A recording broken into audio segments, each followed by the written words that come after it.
छलकते गंगा जी के पानी आए शिव गुरु, बंद बट तोहरो मंदिरवा हो दया करी। देशवा मुसीबत में बाटे हो दया करी, देशवा मुसीबत में बाटे हो दया करी। देश भर में फैली गई न कोरोना वायरसवा, देश भर में फैली गई न कोरोना वायरसवा। कैसे कराई शिव चर्चा हो दया करी, देशवा मुसीबत में बाटे हो दया करी, देशवा मुसीबत में बाटे हो दया करी। नाही हमरे हुए गुरुजी रुपया पैसवा, नाही हमरे हुए गुरुजी रुपया पैसवा। कैसे कराई बिलजवा हो दया करी, देशवा मुसीबत में बाटे हो दया करी, देशवा मुसीबत में बाटे हो दया करी।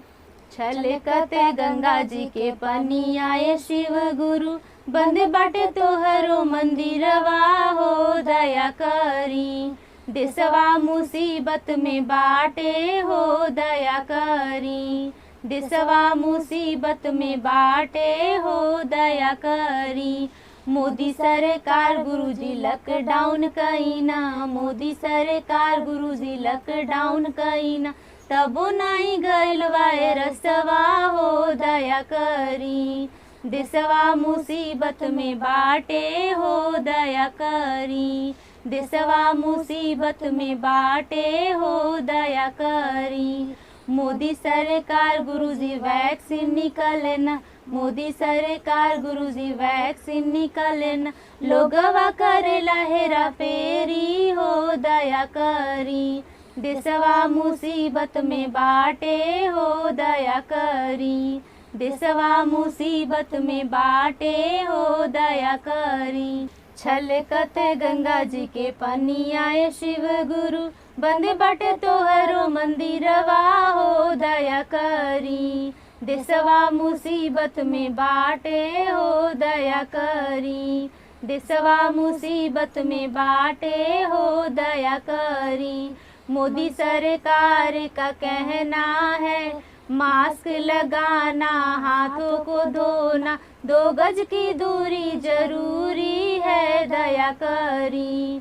देशवा मुसीबत में बाटे हो दया करी, देशवा मुसीबत में बाटे हो दया करी।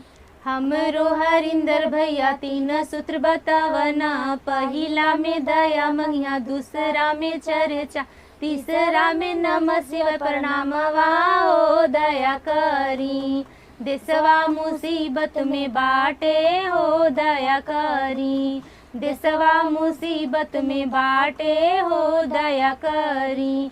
छलकते गंगा जी के पानी आए शिव गुरु, बंद बाटे तोहरो मंदिरवा हो दया करी।